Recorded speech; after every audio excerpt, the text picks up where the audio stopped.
Hi everyone. So yesterday, I watched the Honest Punch podcast, and this gentleman who was packed with knowledge and wisdom and information, by name Praise, Mr. Praise, forgotten the surname, and he spoke a lot. He spoke a lot, and it's always good when you hear somebody share your thought process or align with your thought process. And you could easily, after watching that podcast, it's over 2 hours, but I recommend it that you go and watch it or go and listen to it. You will quickly see that I did a live sometime where I said Nigerians are going through a lot. I mean, all of us. We really need to hug each other because most of the things we are going through is not by our own making. We just came into this world and realized that we are Nigerians because of our parents. We are Nigerians, and we have to go through all of this. First of all, our history was taken away from us. Now, the oral or written history that we try to lay our hands on. Some books are banned in Nigeria. Some are lost in translation or sometimes filled with biases. And I want to give you a good example. If I ask people, to tell us how the 2023 presidential election went, depending on who you are speaking to, you would hear different biases. If you speak to an APC man, he will tell you that Tinubu won. If you speak to a Labour Party man, or a neutral person, he will tell you that probably P2B won, but INEC declared Tinubu the winner. And that's how people share history. That's how people tell history. But some things are so overwhelming or so glaring that people see it as, okay, this is a fact. So people say that Abiola won election and that was the only genuine, free and fair election that we had. But it still didn't stop the outcome, even though it's public knowledge that these things happened the way it happened. So when you hear others speak about what we go through as Nigerians, the ideological difference we have as Nigerians, some people understand it, some people are lost. Some people don't understand what we mean by restructuring Nigeria. Some people don't even understand what we mean by one Nigeria. So there's a lot of perception, there's different. Some people just want to continue with status quo, even though they know status quo is not working. But all in all, I want to applaud that gentleman for speaking the way he spoke. There is nothing known as a Nigerian value or Nigerian identity. And he said a lot. In fact, I will recommend everybody to go watch that podcast with Mr. Praise. He really spoke a lot. You see, the nucleus of a society are families. So if families are not strong enough, if the men in the country are not strong enough ideologically, if they are not united in value system, it's a problem. And what is Nigeria's value system? I keep speaking about this all the time. Down in the south, it's economic. If you shout ole ole, if they catch you, you are gone. In the north, it is religious. If somebody speaks against Allah, it's blasphemy, the person is punishable by death. And you can't control this because this is ideological. So there is no one Nigerian value apart from corruption that everybody can agree that all quarters are corrupt. And how do you deal with corruption? Patriotism. And you don't have that patriotism because there is no unity. How do you get unity? Equity, fairness, and justice, right? And this is why we recommend things like either division, or if we must stay as one country, regional. If regional government is difficult because the governors don't want to lose their states or be reduced to, because that would mean that 6 states will be reduced to, if they have 8 regions or 4 regions, or how many regions they divide it to, right? So then you can have things like state police, which some people will say yes, they agree, some people will say no, they don't agree. And because of all these different opinions, That's why it is so difficult to govern Nigeria and get the best out of people, especially those in power. Now, with all of these things happening, it's extremely difficult to sort of get the best out of the situation, because other African countries are looking at us as the big brother to resolve our differences and get things right. But what you get when you speak or when you go from one side of Nigeria to the other is divergence of values, divergence of ideologies, and everybody does things the way they like or the way they seem fit. So you don't get a core value system that you could use to work on to give Nigeria a generic sort of solution. And when you leave it to the governors to do, they all enrich themselves and go their way. Right?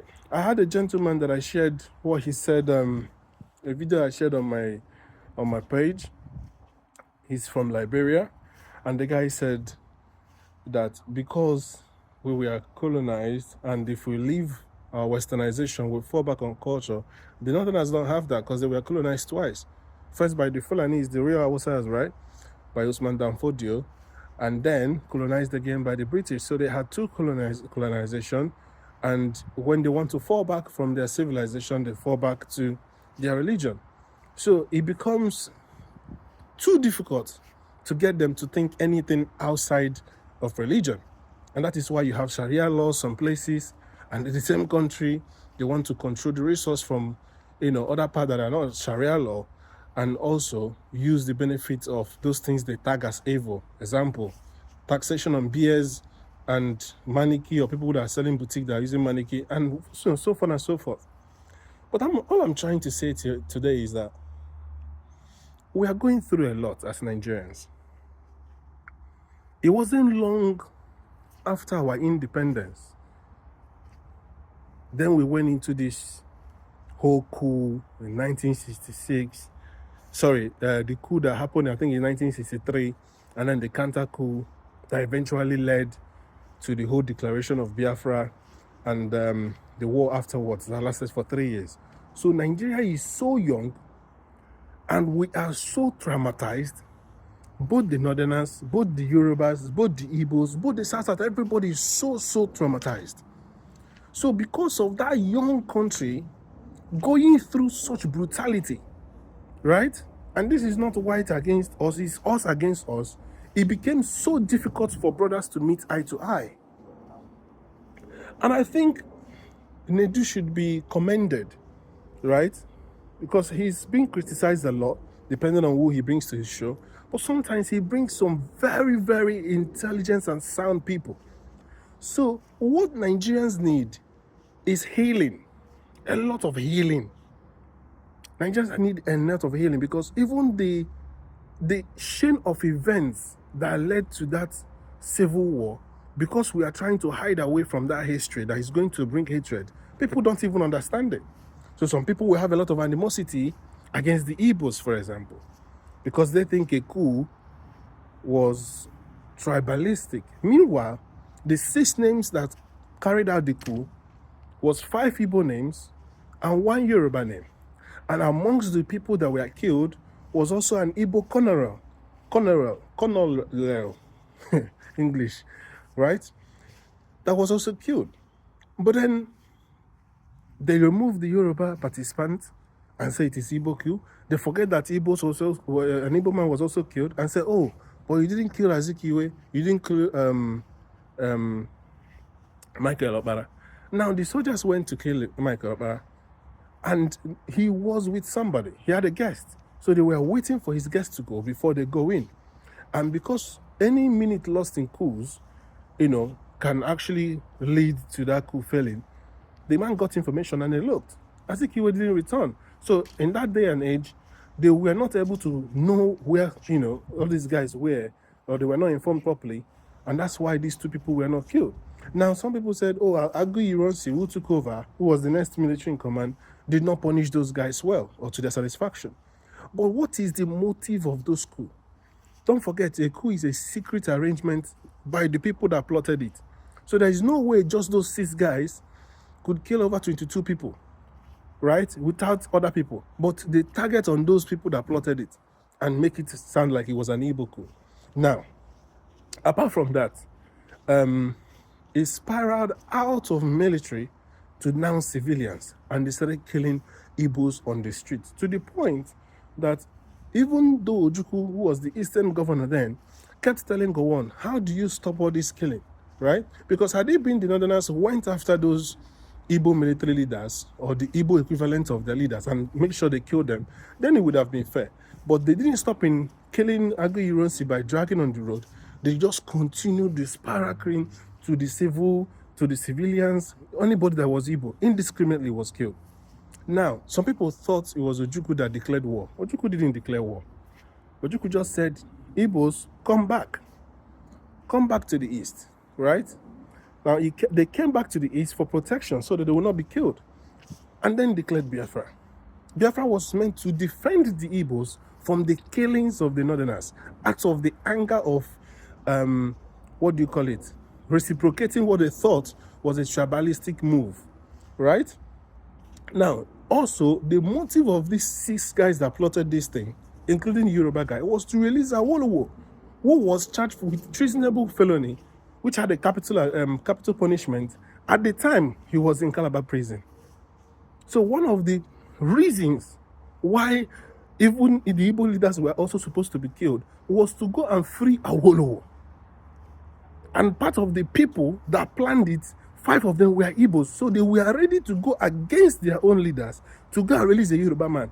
But people don't think about the context, people don't think about the motive, they keep hammering that is the Igbos that want to kill. And this thing has led to the animosity and the hatred being meted on Igbos, wrongly though, for all these years. Now, what is important for us to know is, what was the situation of Nigerians and Igbos prior to 1966 or prior to the coup? If you ask anybody, they will tell you that Igbos were they were flourishing, both in business, both even in military, both everything, both even politics. Because it was Nnamdi Azikiwe and Igbo one that got Nigerian independence. Also, Tafawa Balewa was there, Awolowo was there. They had the bright minds then. There was nothing like tribe. Igbos lived in the north. In fact, the likes of Ojukwu, Kaduna, and Zogu, all of these people were born in the north. All of these people spoke Hausa fluently. In fact, they didn't even speak English in Nigerian military. All they were speaking is Hausa, even till today. The official language in our military, in our forces, were Hausa. So, the Northerners were known for their strength. They were known for, their agility. They could go into the forest with their cows. They could last. They are nomadic in nature. So, why I'm saying this is that even the Igbos then that lived in the north, they had so much property, even till today. Even after returning them all to 20 pounds, they still went back to the Jos, to the Kano, to this, and still lived very well among the Hausas, developing, having houses and everything. So instead of brothers to see eye to eye and resolve issue, some people thought it was because of oil, right? Some people thought because if you actually think of it, even the oil in Delta State, even in River State, we are seeing Asare Dokubo today saying it's Igbo, right?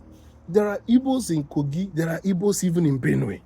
There are Igbos even in Sierra Leone. There are Igbos even in Equatorial Guinea. There are Igbos in even the old Biafran map, right, showed bite of Biafra. And I want to show you guys this thing because some of us don't even understand the construct of Nigeria. So I'm going to try and show some things to you. Now, if you look at this map here, you will see that this is River Niger. This line here is River Niger. You can see that even in today's Delta State, you still had the Igbo-speaking part of Delta. So all of these places like Abo, Iboiluzo, Iseluku, Asaba, all of these places beyond that River Niger, which goes across, are all part of the Bight of Biafra, right? That's where all the Igbo-speaking parts were there. So this is Bight of Biafra. There is Bight of Bini, right? There is Bight of Biafra and Bight of Bini. I don't know if you can see it properly. So if this was the construct then, That means the Biafrans covered not just the 5 eastern states that we have today, but even up to, look, you can see TV, you can see Idoma, you can see Enugu Ezike, which is a Bonny State and Nsukka area. You can see, right? All of these are part of Biafra. This map here, map of Igbo land in Nigeria, you can see it on Google. This map here is older than the map of Nigeria, Nigeria was amalgamated in 1914. But this map have existed before that. You can see the Urobo Isoko, you can see the Bini and Edo, you can see the bite of Bini and the bite of Biafra. So Biafran is not something that was created by IPOB or Nnamdi Kanu or even Ojukwu. These people existed before even the white men came. So if you don't know your identity, somebody will have to tell you your identity, which is one of the things that Mr. Prince said. If you don't tell people, if you don't dictate to people who you are, they're going to call you anything. And one of the problems that the black Americans have is that they have black skin but English names because they don't know who they are. Some of them are tracing themselves and tracing their roots from their DNA, to know where they come from, which is why Meghan and Harry came to Nigeria, because they said they have some percentage of Nigerian in them. So now, those people that are even in the same Nigeria are now claiming, even those that have Igbo name, that they are not Igbos. And all of this came from the war, because a lot of people lost their properties and lost a lot of things. Some of them, they were killed if they are identified as Igbo. So, I've explained a lot of things now. If you don't believe, that means the information you got is not complete. Go and read other books, because people will tell you story with their own biases. Read books by Madewebo, right? Read books by Chinua Achebe on the same subject to understand what really happened. What's the history? Google what was the motive of the 1966 coup. What is the motive of coups that happen all over the world? There are people that also attempted coup that were not Igbos. There was Gideon Oka that failed. There was other coup, even Buhari, Abacha, Babangida, all these people committed coups. They were allowed also today to be part of Nigeria. So why is it a problem that we keep insisting on hating the Igbos for the same thing? And these are people that lived peacefully with others in the same country. So I'm saying this to say, we have a problem. We have a lot of trauma that we are dealing with. And the government, who are not for the people, but for the system, right, that put them in there, are not, they are just taking advantage of these issues that we have, that we find it difficult to see eye to eye with each other. This video is already long, but I guess that we need to start finding ways to disassociate ourselves with all this animosity and hatred. And if it's too hard to live or too hard to forget, then we'll have an amicable decision to go our separate ways. It's not a do or die affair. If the country is not working, then the only way for us to work will be to agree to move ahead. I want to stop here. And please, this is not because I'm Igbo, I'm trying to defend Igbos. Read the history. Understand it. Ask yourself the question, why did they take the history out? Why was Kaduna and Zogo buried in the north? Why was all these things happening? Was it somebody plotting it so that brothers will keep fighting brothers? Think about it. It's high time we make peace amongst ourselves and find the best solution to move our country forward. Thank you. God bless you.